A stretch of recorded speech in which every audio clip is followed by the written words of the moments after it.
आज मांग संख्या 27 चिकित्सा एवं स्वास्थ्य और मांग संख्या 28 चिकित्सा शिक्षा पर विचार विमर्श हो रहा है। मैं भी इन दोनों मांगों पर अपने विचार प्रकट करना चाहूँगा। माननीय अध्यक्ष महोदय, सबसे पहले मैं माननीय मुख्यमंत्री जी और उप मुख्यमंत्री, वित्त मंत्री का धन्यवाद देना चाहूँगा कि उन्हें राजस्थान के इतिहास में पहली बार स्वास्थ्य सेवाओं के लिए 27,760 करोड़ रुपए का प्रावधान रखा है। पूरे बजट का 8.26% केवल चिकित्सा और स्वास्थ्य पर खर्च होगा, जो पूर्ववर्ती सरकार के 5 साल के यदि औसत खर्चा माना जाए तो 1.5% ज़्यादा है। माननीय अध्यक्ष महोदय, बड़े दुर्भाग्य की बात है कि चिकित्सा एवं स्वास्थ्य जैसे आम जनता के जीवन से जुड़े हुए संवेदनशील विषय पर भी विपक्ष द्वारा जनता को यह कहकर गुमराह किया जा रहा है कि हमारे द्वारा चलाई जा रही स्वास्थ्य योजनाओं को बंद किया जा रहा है। तो मैं बताना चाहूँगा आपके माध्यम से कि पूर्ववर्ती सरकार की चिरंजीवी स्वास्थ्य बीमा योजना जो 1 मई 2021 में लागू की गई थी, अब मुख्यमंत्री आयुष्मान आरोग्य योजना के नाम से संचालित की जा रही है। पूर्ववर्ती सरकार ने जो 25 लाख रुपए तक का कैशलेस इलाज इसके लिए उपलब्ध करवाया था, वर्तमान में भी ये सुविधा जारी है। हेल्थ फॉर ऑल के सिद्धांत पर काम करते हुए स्वास्थ्य से जुड़ी योजनाओं को और अधिक बेहतर किया जा रहा है। मुख्यमंत्री आयुष्मान आरोग्य योजना में जो पहले कैंसर जैसी गंभीर बीमारियों के इलाज के लिए आईपीडी के साथ साथ डे केयर पैकेज नहीं था, वो हमने जोड़ा है। बच्चों के लिए पेडियाट्रिक पैकेज और अन्य पैकेजेस का भी रैशनलाइजेशन इस बजट के माध्यम से किया जा रहा है। माननीय अध्यक्ष महोदय, और अब तो हमारे देश की महामहिम राष्ट्रपति ने अपने संसद में अपने भाषण में भी कहा है कि आयुष्मान भारत योजना के तहत मुफ्त इलाज का लाभ देश के सभी 70 वर्ष या उससे अधिक उम्र के बुजुर्गों को मिलेगा। माननीय अध्यक्ष महोदय, मुख्यमंत्री महोदय वाउचर योजना के माध्यम से गर्भवती महिलाएं एवं प्राइवेट हॉस्पिटल्स में भी सोनोग्राफी मुफ्त करा सकेगी, इस प्रकार की घोषणा की है। इस योजना के अंतर्गत जिन सरकारी अस्पतालों में किसी कारणवश गर्भवती महिलाओं की सोनोग्राफी नहीं हो पाती, उन अस्पतालों में चिकित्सक के माध्यम से महिलाओं को वाउचर दिया जाएगा। इस वाउचर के माध्यम से सरकार से अनुबंधित निजी अस्पतालों में सोनोग्राफी करा सकेगी, सरकार निजी अस्पतालों को उसका भुगतान करेगी। इसी प्रकार अब पूर्ववर्ती सरकार की चिरंजीवी दुर्घटना बीमा योजना का नाम बदलकर मुख्यमंत्री आयुष्मान दुर्घटना बीमा योजना होगा, और इस योजना में भी बीमा कवर 10 लाख तक का होगा और योजना का आकार बढ़ाकर प्रदेश के 5 बिजली कंपनियों का इस योजना में 5 बिजली कंपनियों को भी इस योजना में शामिल कर दिया गया है। इसके अलावा जो कृषि कार्य के दौरान एक्सीडेंट को भी इस योजना में शामिल करने का काम हमारे मुख्यमंत्री जी ने किया है। इसके लिए मैं मुख्यमंत्री जी को बहुत बहुत धन्यवाद देना चाहता हूँ। इतना ही नहीं, हमारी सरकार ने प्रदेश के जिन अस्पतालों में जीरिएट्रिक वार्ड रामाश्रय के नाम से जो खोलने का निर्णय किया है, इससे प्रदेश के बुजुर्गों को अलग से वार्ड की सुविधा मिलेगी और उनका बेहतर उपचार हो पाएगा। माननीय अध्यक्ष महोदय, इसके लिए भी मैं मुख्यमंत्री जी को बहुत बहुत धन्यवाद देना चाहूँगा।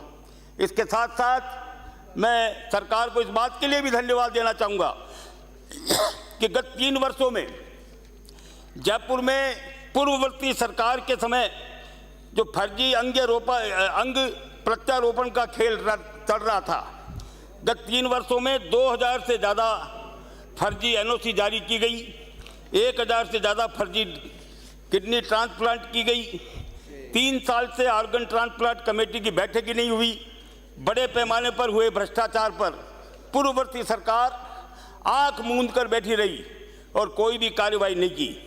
परंतु जैसे ही प्रदेश में भारतीय जनता पार्टी की नई सरकार बनी, इस कांड का भंडाफोड़ हुआ। सरकार ने भ्रष्टाचार के खिलाफ जीरो टॉलरेंस की नीति अपनाते हुए चलते हुए तुरंत जिम्मेदार लोगों की गिरफ्तारियां की, जिम्मेदार पदों पर बैठे लोगों को बर्खास्त किया और इस्तीफे लिए गए। और मुख्यमंत्री जी को धन्यवाद देना चाहूँगा कि इस पूरे प्रकरण की जांच करने के लिए एसआईटी का गठन कर पूरे प्रकरण की निष्पक्ष जांच करने के आदेश उन्होंने दिए। इसी प्रकार जेके लॉन हॉस्पिटल में जो प्लाज्मा चोरी के मामले का जो मामला सामने आया, उसका भी तुरंत एक्शन लिया गया और जिम्मेदार लोगों पर इसकी कार्रवाई की गई।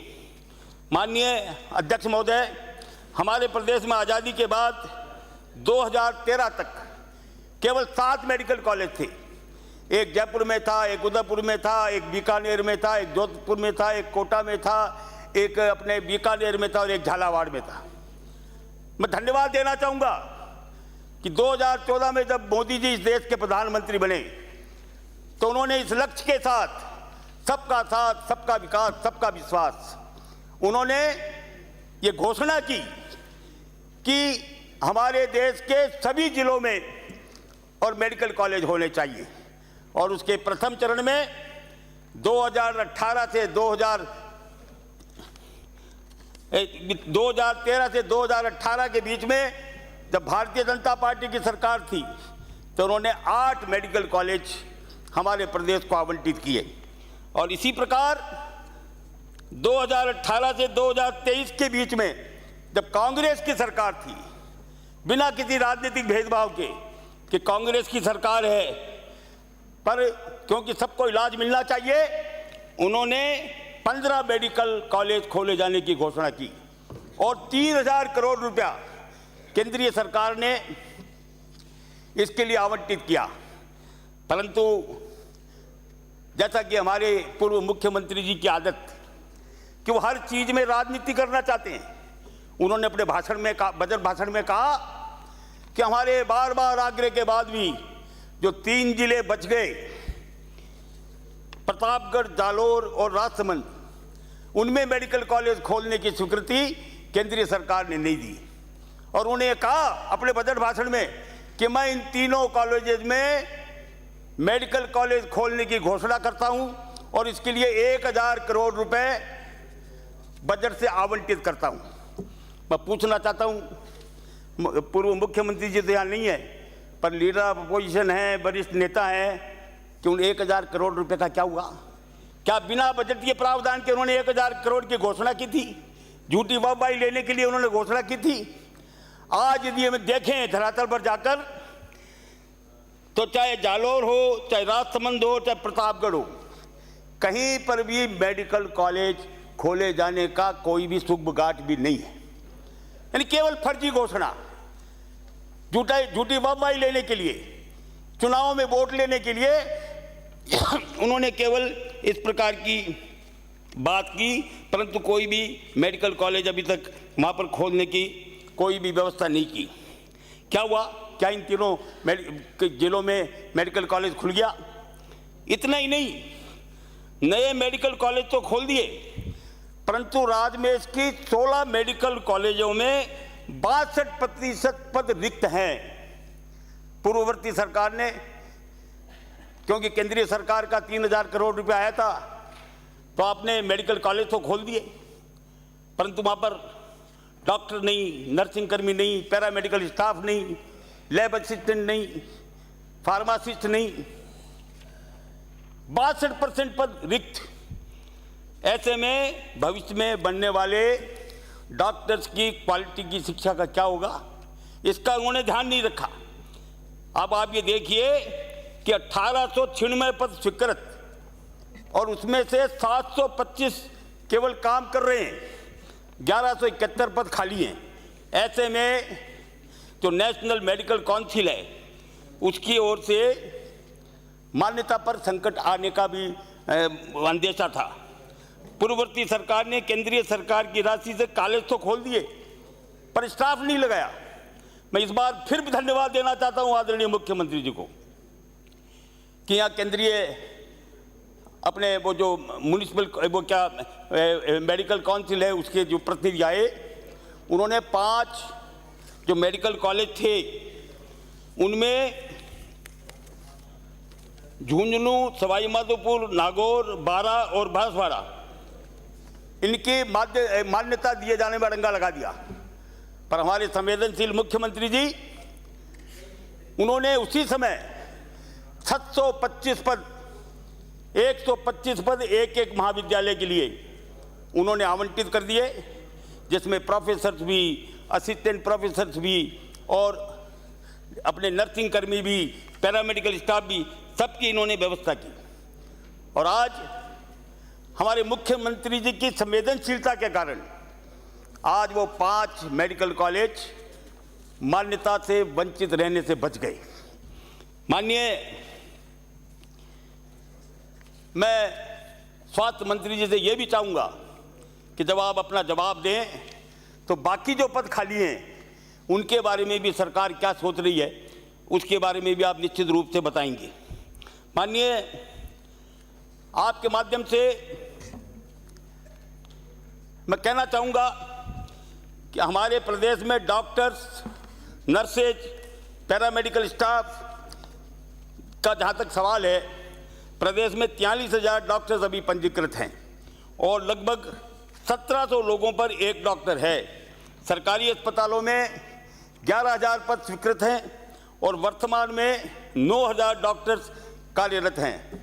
2,000 डॉक्टर्स के पद रिक्त हैं। 34,000 डॉक्टर निजी क्षेत्र में कार्यरत हैं। बजट में सरकार ने 1,500 डॉक्टर्स और 4,000 नर्सिंग कर्मियों के नवीन पदों का सृजन किया जाएगा, इस प्रकार की घोषणा की है।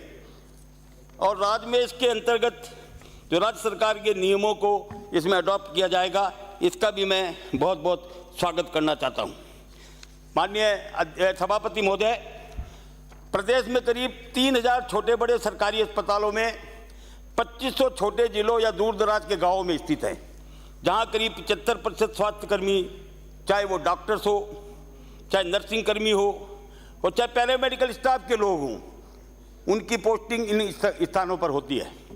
परंतु वहाँ जो भी हम पोस्टिंग करते हैं वो वहाँ जाना नहीं चाहता।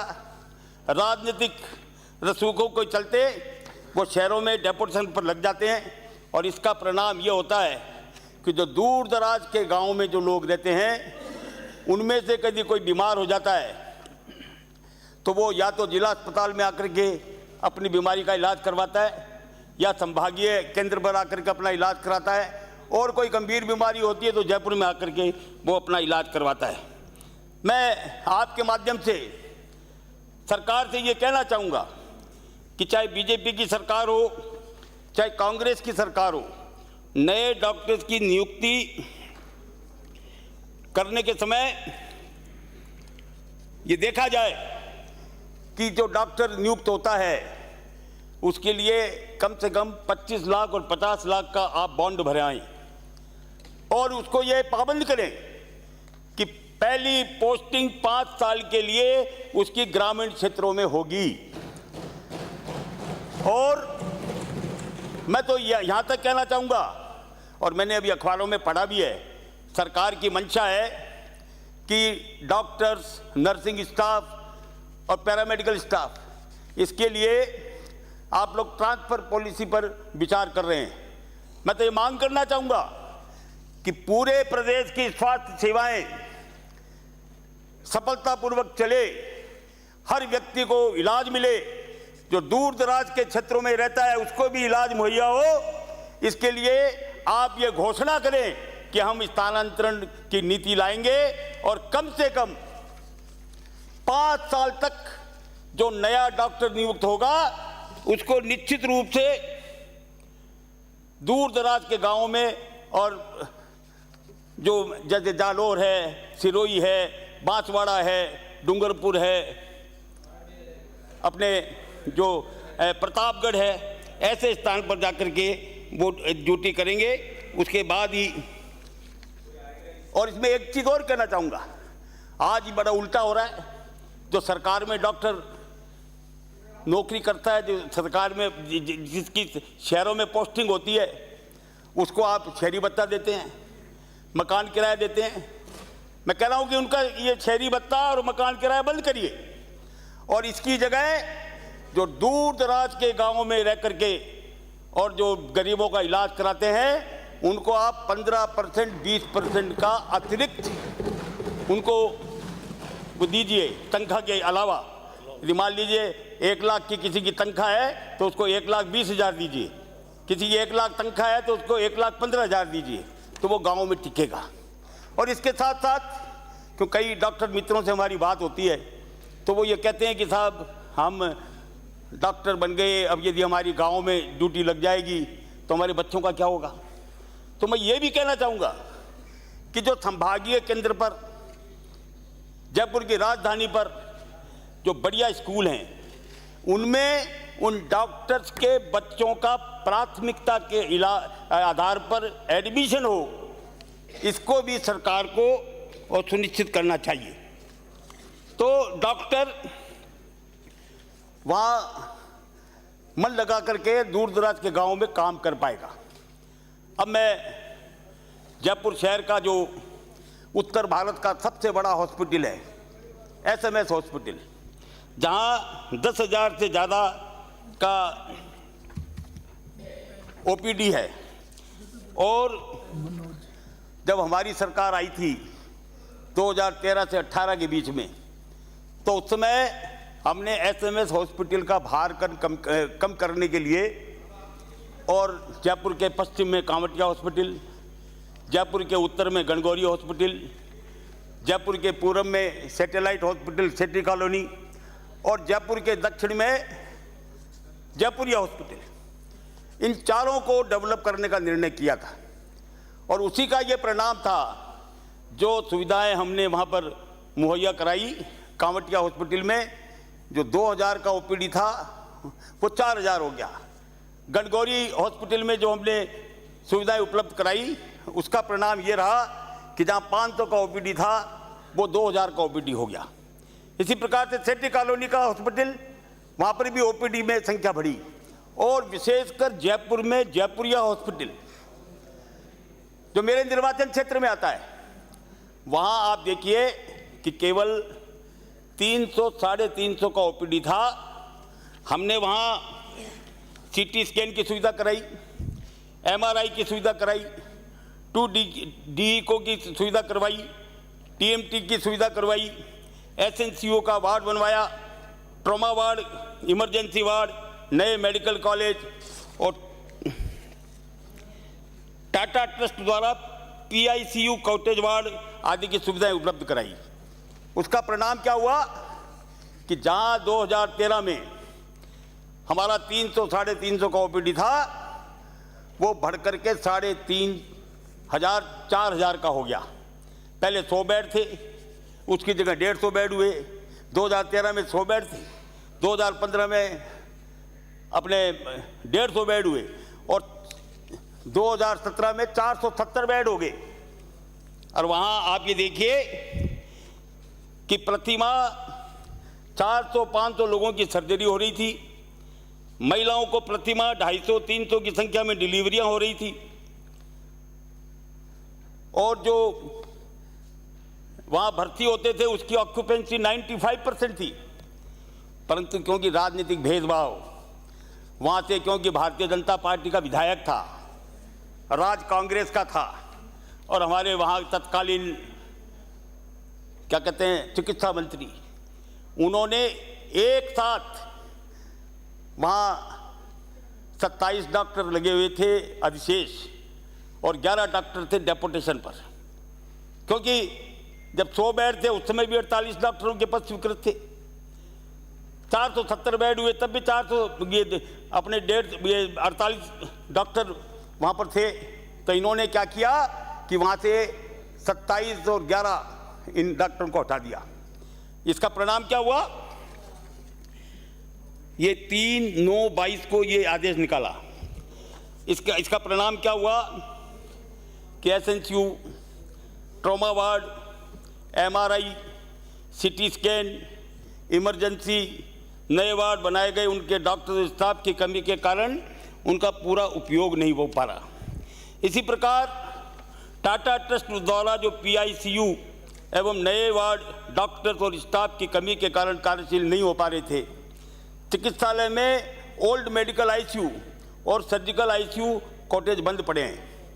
तो माननीय अध्यक्ष महोदय, सभापति महोदय, कि जयपुर का एकमात्र, दक्षिण का एकमात्र चिकित्सालय है, इसलिए और इसमें केवल मालवीय नगर विधानसभा क्षेत्र के नहीं, इसके साथ साथ जगतपुरा, सांगानेर, चाकसू, बगरू और टोंक क्षेत्र के भी गंभीर मरीज यहाँ इलाज कराने के लिए आते हैं। अतः मैं आपसे निवेदन करना चाहूँगा मंत्री महोदय कि यहाँ जो डॉक्टर्स हैं, जो नर्सिंग स्टाफ है, वहाँ जिस प्रकार से बेड बढ़े हैं, जिस प्रकार से आउटडोर की संख्या बढ़ी है, जिस प्रकार से इंटरनल वहाँ ऑक्यूपेंसी 95% हुई है, उसी के अनुरूप वहाँ आप डॉक्टर्स की नियुक्तियाँ करें, नर्सिंग स्टाफ की नियुक्ति करें, पैरामेडिकल स्टाफ की नियुक्ति करें, तो ये हमारे दक्षिण में रहने वाले लोगों के लिए बहुत ही बढ़िया रहेगा।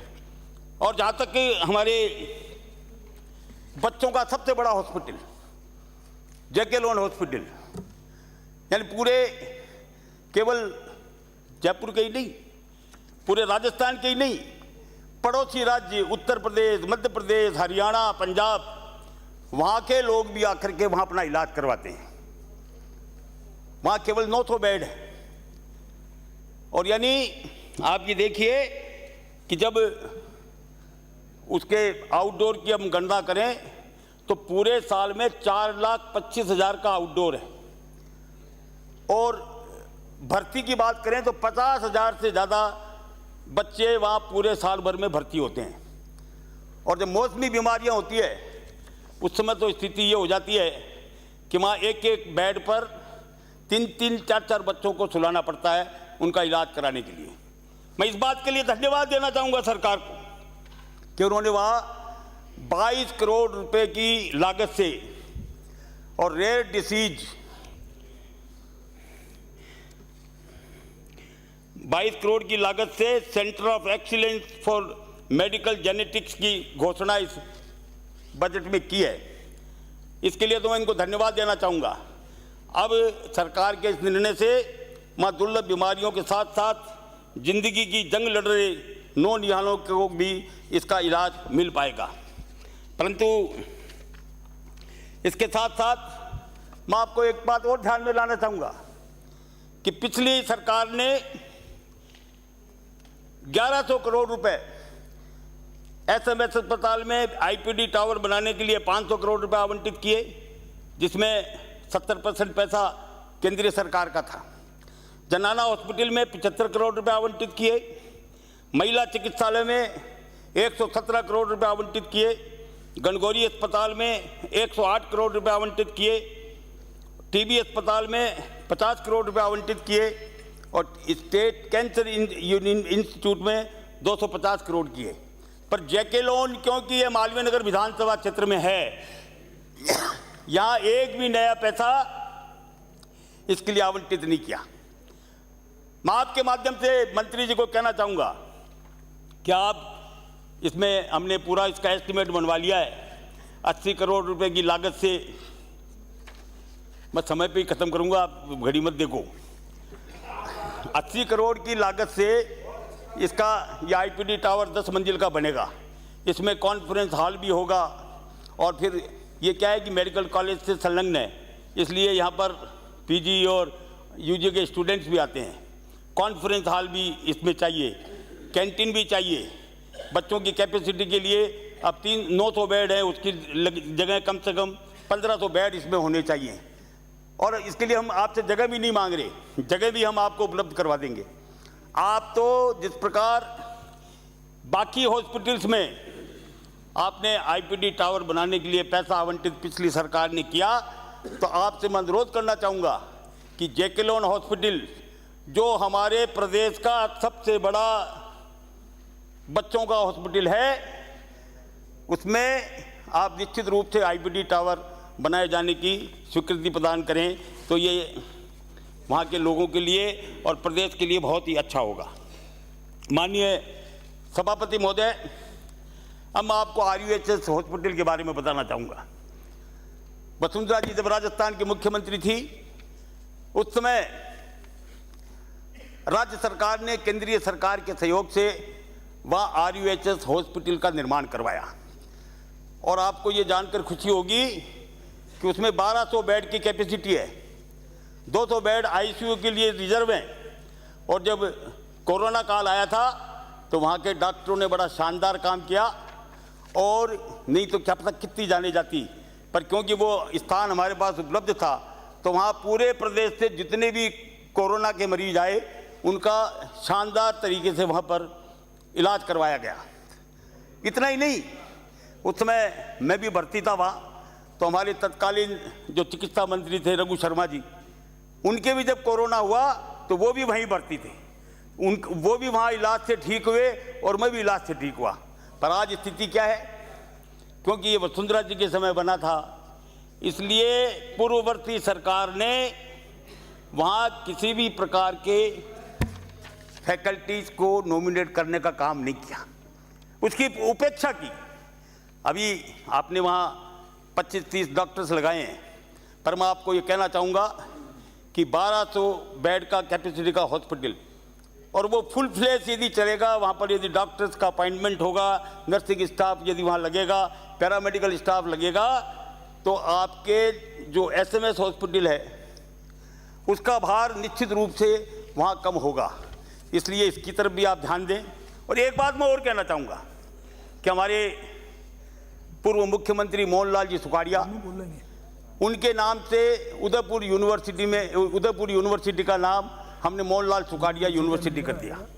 पूर्व मुख्यमंत्री हरदेव जी जोशी, उनके नाम से हम पत्रकारिता यूनिवर्सिटी का नाम उनके नाम से कर दिया। तो मैं ये चाहूँगा कि हमारे प्रदेश के 3 बार मुख्यमंत्री रहे और हमारे देश के उपराष्ट्रपति रहे आदरणीय भैरव सिंह जी के नाम से जो आपका RUHS हॉस्पिटल है, RUHS यूनिवर्सिटी है, उसका नाम यदि आप Bhairav Singh Shekhawat university of health and sciences कर देंगे तो हमारे पूरे प्रदेश की जनता आपकी वाहवाही करेगी। बंधुओं, अब आप ये देखिए, RUHS का हॉस्पिटल पूरे प्रदेश में हर जिले में। माननीय सदस्य, समय हो गया है। बस 2 मिनट और बोलूंगा। 1 घंटा हमारा। 1 मिनट बोलूंगा, 1 मिनट।